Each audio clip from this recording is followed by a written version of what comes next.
Mari kita berdoa. Bapa kami di surga, kami semua datang di hadapan tahta-Mu yang kudus untuk bersama dengan Engkau untuk mengetahui siapa Engkau Bapa pagi ini. Biarlah pagi ini kami boleh belajar lebih banyak tentang berpuasa dan Roh Kudus-Mu Engkau akan kirimkan kepada kami sehingga kami boleh mengetahui apa yang Engkau mau dalam kehidupan kami. Dan berkati hamba-Mu dan Elvira dan Yesus yang terlihat dan sembunyikan kami di balik salib Kristus dan berikan kepada kami karunia berkata-kata agar kami boleh berkata-kata sesuai dengan kehendak-Mu dan kendalikan pikiran hamba-Mu, bicaralah melalui hamba-Mu. Terima kasih Bapa, berkenan mendengar dan menjawab doa kami dalam nama Yesus, amin.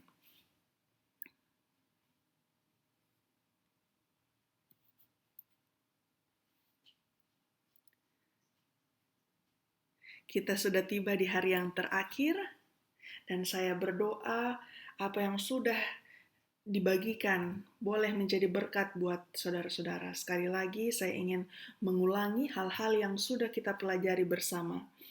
Di hari Minggu kita belajar bahwa puasa bukanlah suatu tindakan di mana supaya kita memperoleh pahala ya. Kemudian puasa bukanlah suatu tindakan di mana kita dibenarkan karena menurut hukum Tuhan, karena kita tidak dibenarkan karena kita berpuasa. Kita tidak menjadi lebih kudus dari orang lain karena kita berpuasa. Dan puasa yang benar bukan hanya sekedar formalitas, dan puasa yang benar itu menunjukkan suatu roh yang mau berkenan untuk menyerahkan dirinya bagi pelayanan Tuhan untuk penebusan jiwa. Dan pelajaran hari Senin kita belajar tentang puasa yang disarankan oleh Pena Inspirasi, di mana kita berpuasa 1 kali seminggu, berpuasa 1-2 kali makan dalam 1 hari. Ini dikatakan adalah obat terbaik untuk penyakit. Kemudian puasa buah, dimana ataupun kita berpuasa dalam jangka waktu tertentu, nggak makan sama sekali. Kemudian kita bertarak dalam pola makan kita 1 atau 2 bulan. Kita belajar juga apa yang dimaksud dengan puasa yang sejati, puasa yang benar dari Pena Inspirasi, yaitu menghindar dari semua makanan yang merangsang dan merupakan puasa sejati itu penggunaan makanan yang utuh dan sederhana yang telah Tuhan sediakan buat kita. Ini adalah puasa yang direkomendasikan untuk semua orang. Dan hari Selasa kita belajar bahwa kita bagaimana cara memulai puasa, kita minta petunjuk Tuhan. Kita meminta Tuhan untuk memberikan kepada kita suatu kehendak, kemauan untuk berkomitmen. Karena kita punya kecenderungan untuk melakukan segala sesuatu pada saat kita merasa mungkin mau melakukan sesuatu ya, tapi dalam jangka waktu tertentu mungkin itu berakhir ya, dari kita berdoa untuk komitmen. Tuhan berikan kepada kita komitmen, kemudian kita tidak memilih hari yang paling mudah buat kita atau metode yang paling mudah untuk kita, karena puasa bukanlah untuk kenyamanan kita ya. Kemudian kita belajar juga bahwa puasa itu merupakan bentuk disiplin rohani dan kesehatan kita, dan kita harus mulainya secara bertahap dan meminta petunjuk Tuhan. Kemudian kita belajar juga tentang puasa berkala atau intermittent fasting. Dikatakan kita sudah belajar bagaimana 16 jam 16 jam kita berpuasa, 8 jam kita makan, 2 kali sehari. Sarapan pagi itu mungkin antara jam 8 sampai jam 9, kemudian kita makan lagi untuk makan sore jam 2 sampai jam 3, dan tidak ada makan malam. Kemudian ada puasa lainnya adalah kita nggak makan sama sekali selama 1 atau 2 hari seminggu ya, seperti yang dicontohkan Kak Airin, 1 hari Senin atau hari Kamis. Ini kita bisa lakukan dari sarapan 1 hari, kemudian di hari selanjutnya 24 jam. Kemudian ada berpuasa yang kita mengurangi asupan kalori selama 2 hari, tapi ini tidak direkomendasikan. Kemudian 12 jam berpuasa, 12 jam makan, misalnya dari jam 6 pagi sampai jam 6 petang itu kita makan, kemudian jam 6 petang sampai pagi kita nggak makan sama sekali, tetapi ini tidak direkomendasikan karena ada proses detoksifikasi yang sudah kita pelajari ya. Kemudian Kita berdoa juga ada beberapa alternatif berpuasa. Dan kita juga harus mengingat bahwa roh dari berpuasa dan berdoa yang benar itu harus adalah di mana kita mau menyerahkan pikiran, hati, dan kehendak kita bagi pelayanan Tuhan untuk menyelamatkan, menebus manusia. Jadi saudara-saudara, kita perlu juga ingat juga bahwa kita tidak berpuasa untuk memaksa Tuhan menjawab kita sesuai dengan kehendak kita. Jadi kita jangan berpuasa untuk hal ini. Jadi kita sudah belajar juga hari Rabu ya, bahwa Yesus berpuasa 40 hari 40 malam karena Yesus tahu bahwa ada bagi orang-orang tertentu selera ini akan menjadi berhala, dan ini juga akan menuntun seseorang untuk melupakan Tuhan dan akan menghalangi dia untuk menghalangi keselamatan dia. Kemudian kita juga belajar bahwa berpuasa yang rutin itu merupakan suatu proses di mana kita mengizinkan Tuhan mengendalikan selera dan nafsu kita, dan karena kita punya selera ini sudah begitu merosot sehingga kita perlu untuk melatih selera kita untuk berada di bawah kendali Tuhan. Kita belajar juga kemarin bahwa ada syarat-syarat bagaimana kita berpuasa secara bersama-sama. Ini harus dilakukan dengan doa yang sungguh-sungguh, kemudian harus ada penyelidikan hati yang dalam, di mana anggota gereja atau dalam kelompok itu melihat apakah ada mungkin hal-hal pribadi, dosa pribadi, atau agenda pribadi yang perlu disingkirkan. Kemudian bagaimana kita berdoa supaya kita dipersatukan dengan satu sama lain dalam Kristus. Kita berdoa tanpa berkeputusan, dan kita menyadari bahwa campur tangan Tuhan diperlukan.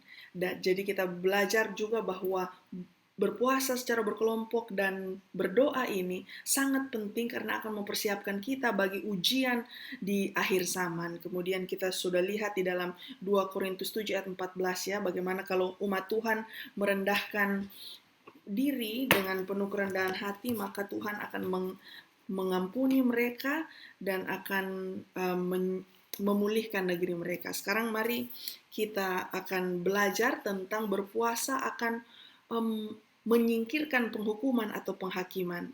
Kita akan belajar dari kisah Daud ya, di dalam 2 Samuel 12.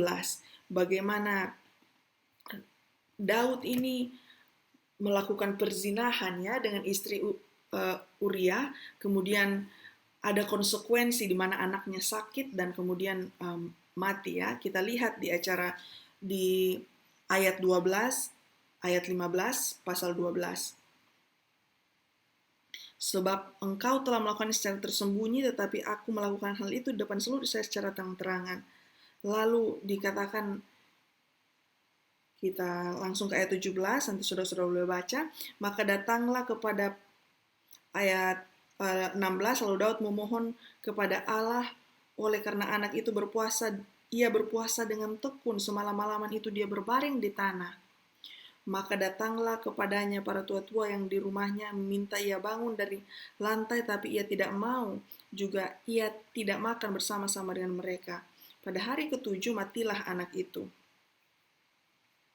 Dan sebab mereka berkata, ketika anak itu masih hidup, kita telah berbicara kepadanya, tetapi ia tidak menghiraukan perkataan mereka. Ayat 19, jadi lalu saya langsung aja saudara-saudara, karena keakhiran tadi begitu cepat, sorry. Jadi dikatakan bahwa sudah mati ke anak itu. Jadi kita bisa lihat ini ya, bagaimana pengalaman Raja Daud, di mana dia begitu dengan kerendahan hati dia meminta Tuhan untuk mengampuni dia. Dia malam demi malam, sepanjang malam, dia bahkan menyingkirkan jubah kemuliaan rajanya, dia punya mahkota ya, untuk dia boleh berdoa syafaat mengantarai anaknya yang tidak berdosa ini, yang boleh mengalami apa yang menjadi kesalahan dari Daud.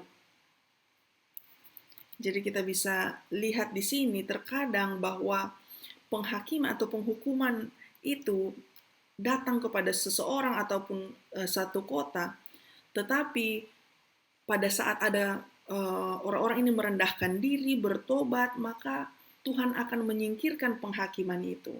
Karena Tuhan begitu pemurah ya. Tetapi inilah yang Daud percaya ya, bahwa Tuhan itu penuh kasih dan Tuhan bisa mengesampingkan penghukuman itu, menyingkirkan itu.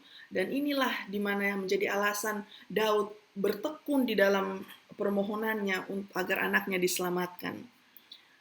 Jadi kita bisa lihat bahwa ketika Daud tahu bahwa anaknya sudah mati, walaupun dia tahu bahwa penghakiman itu tidak disingkirkan, tetapi Daud ini dengan berpuasa dan berdoa itu, Daud jadi memahami bahwa Tuhan itu adalah Tuhan yang adil.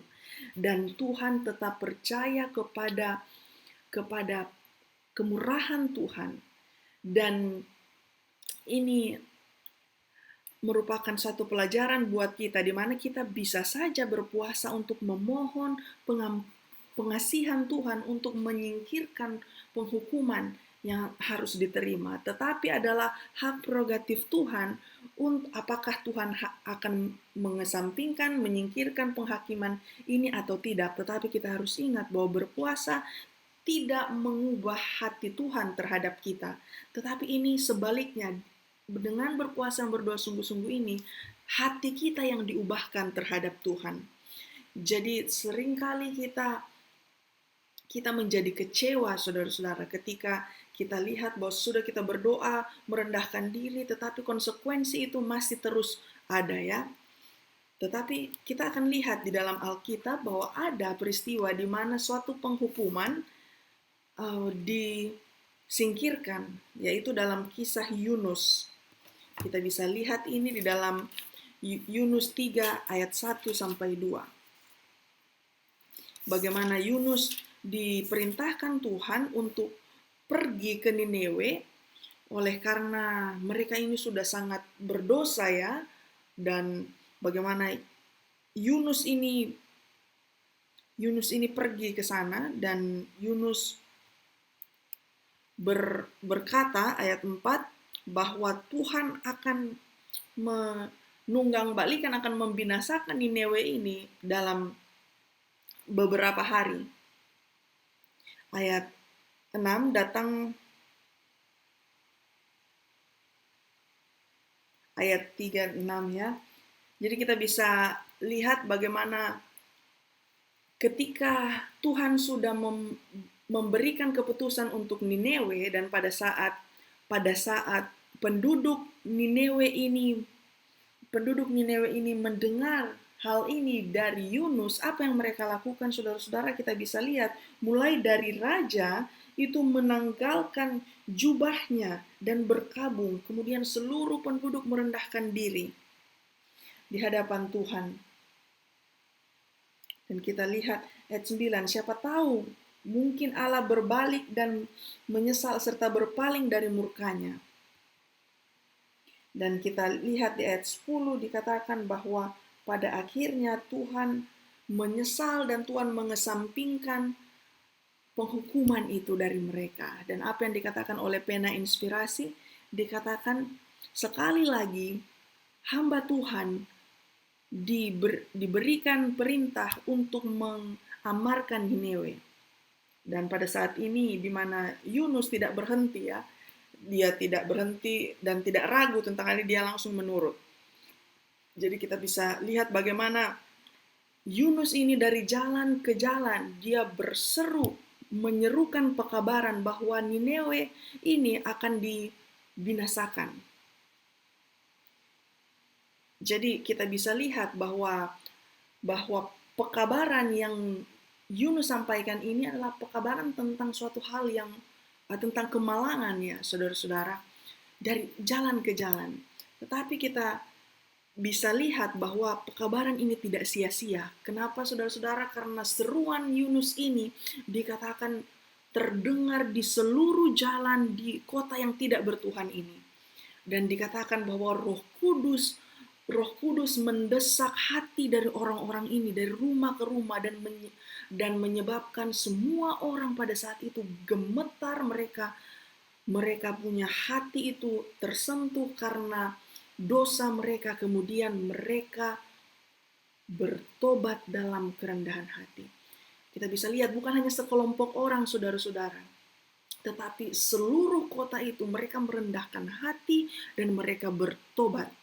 Jadi kita bisa lihat di sini mereka punya kebinasaan itu Tuhan singkirkan dan Tuhan dimuliakan dan dihormati di dunia kafir ini, saudara-saudara. Dan kita bisa lihat di mana hukum Tuhan dihormati. Jadi seluruh kota Niniwe ini berpuasa untuk menyatakan, dan puasa mereka ini menunjukkan pertobatan mereka yang sungguh-sungguh atas dosa mereka dalam kerendahan hati. Dan Tuhan mengenal hati manusia. Dan Tuhan mengetahui pertobatan dan puasa mereka. Sehingga mereka punya penghakiman itu Tuhan menyingkirkan. Jadi kita belajar di sini bahwa dalam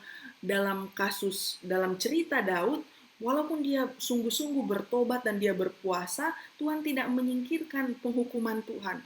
Dan apa perbedaannya dengan kasus Niniwe ini di mana Tuhan tidak jadi untuk menghukum mereka. Jadi kita bisa lihat bahwa dalam kasus Daud, kita bisa lihat bahwa Daud ini adalah seorang raja Israel di mana dia mau menjadi perwakilan Tuhan dan dia memiliki banyak pengetahuan tentang kebenaran. Terang yang dia miliki itu banyak. Jadi Daud ini walaupun dia melakukan dosanya secara tersembunyi, tetapi dia melakukan hal-hal untuk menutupi dosanya ini. Dan tetapi dibandingkan dengan Nineveh, kita bisa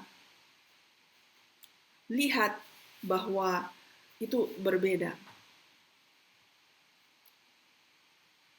Jadi kita bisa lihat juga bagaimana cerita Musa ya. Musa itu adalah seorang yang begitu lembut hatinya dicatat oleh Alkitab, tapi hanya oleh karena dosa yang begitu kecil Tuhan, di mana dia memukul batu itu, dia nggak bisa masuk ke tanah perjanjian. Dan kita bisa lihat di sini bagaimana konsep yang diperkenalkan bahwa semakin banyak seseorang tahu, maka semakin banyak pertanggungjawaban yang dia miliki. Ini dalam kasus Daud, saudara-saudara.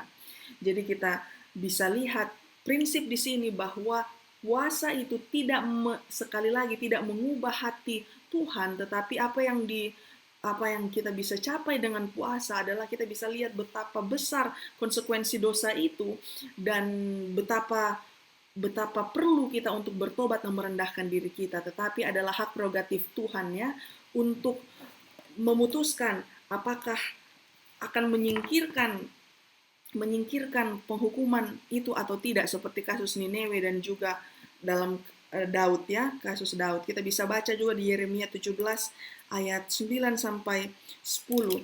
Dikatakan betapa liciknya hati kita, saudara-saudara. Dari kita tidak tahu sehingga kita harus percaya kepada keputusan Tuhan dan hak prerogatif Tuhan. Jadi kita bisa lihat bahwa berpuasa kita untuk tujuan tentang meminta Tuhan untuk menyingkirkan penghukuman itu, kita boleh tunjukkan di dalam kerendahan hati kita dalam bertobat. Dan mari kita berdoa. Bapa di surga, terima kasih karena Engkau penuh kasih dan Engkau berkenan untuk menyerahkan anak-Mu Yesus Kristus bagi kami. Dan biarlah kasih yang sudah kami terima dari-Mu ya Bapa, kami boleh nyatakan di mana kami boleh menyenangkan Engkau, bukan diri kami, dan bantu kami untuk boleh berpuasa Bapa. Terima kasih sudah mendengar dan menjawab doa kami. Di dalam nama Yesus Kristus kami berdoa. Amin.